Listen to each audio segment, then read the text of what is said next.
If you have back pain and you're still trying to stay active, you're still running, training, and just still showing up, this video is especially made for you because the advice you've probably been given to rest more, stretch it out, take it easy, that advice was not designed for your body because you just want to stay in motion. And following it might actually be slowing your recovery down. So stick with me today because we're going to talk about what's actually going on in your back, what to do in those first critical days, and how to build a spine that holds up to the life you want to live. You are living it. First things first, let's talk about what's actually happening when your back flares up because understanding this helps change everything about how you're going to respond to it.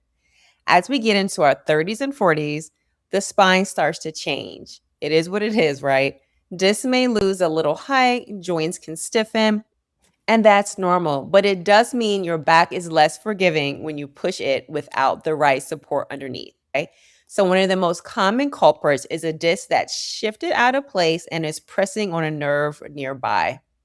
So, if you've ever felt that sharp electric pain that shoots into your glute or runs down your leg, that's what's happening.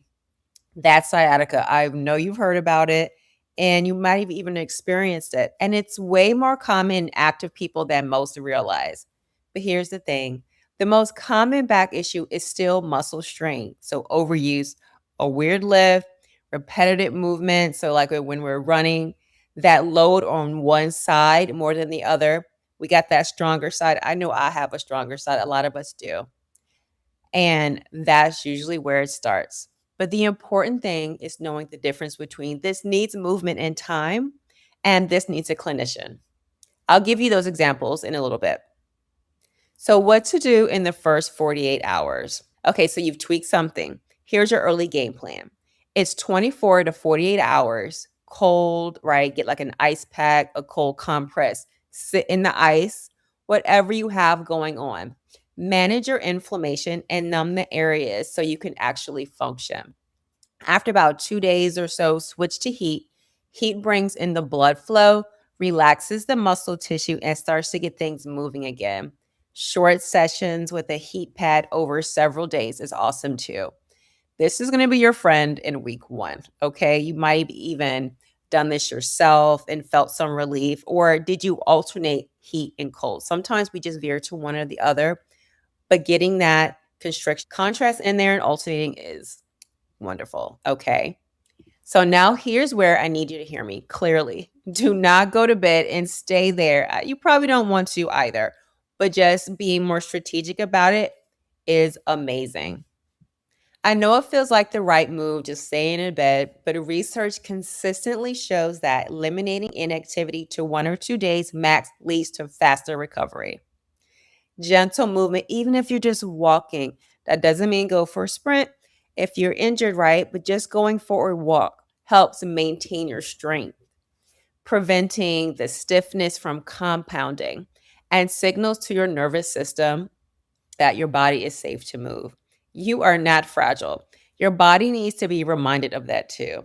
So if things are getting worse after a few days, or you're noticing weakness in the limb, numbness, or any change in bladder or bowel function, these are see your doctor signs, okay? Pay attention. Always learn to listen to your body. Don't push through those, okay? And this might feel like a little bit of a left turn.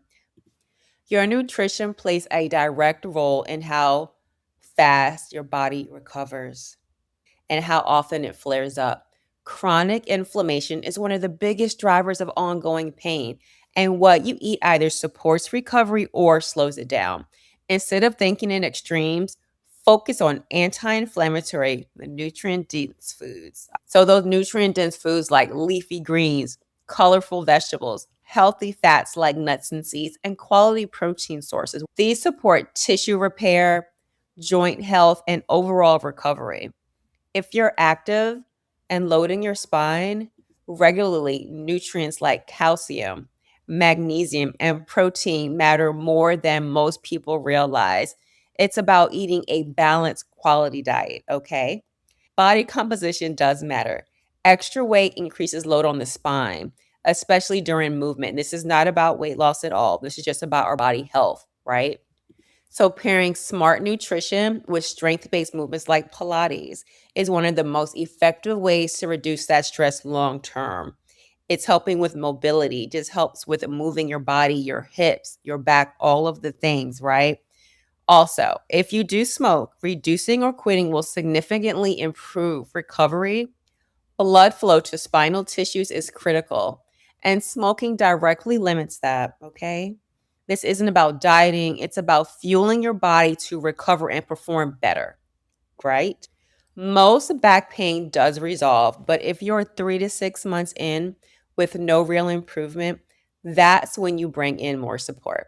Physical therapy is a gold standard, and a good PT will assess your movement patterns, identify imbalances, and guide you through corrective work. But here's where many people get stuck. PT often gets you out of pain, but not always back to full performance. That's where Pilates based strength training comes in. It bridges the gap between rehab and real life movements, helping you rebuild stability, control, and strength so you don't keep cycling back into pain. This is the part that actually changes everything. The goal isn't just to get out of pain, it's to become someone whose body can handle more without breaking down. What does that look like? That means building deep core stability, not crunches, true spinal support, strengthening your hips and glutes to offload your back, training unilaterally to fix imbalances, and using Pilates as your foundation for controlled, intentional movement. This is where I focus my work because this is what keeps active people moving long term. You don't need to stop training, you need to train smarter with the right structure. The people who stay pain free aren't the ones who rested the most. They're the ones who built strength in the right places and stayed consistent. Most people stop at feeling a little better, but that's exactly why the pain keeps coming back. So, in the next video, I'm going to show you a quick one you can do right away to start building stability and take pressure off your back. And if you want my back pain relief blueprint, just comment a line below and I'll send it to you. And make sure to subscribe so you can see when the next video drops in a few days and you'll be able to use it immediately. All right.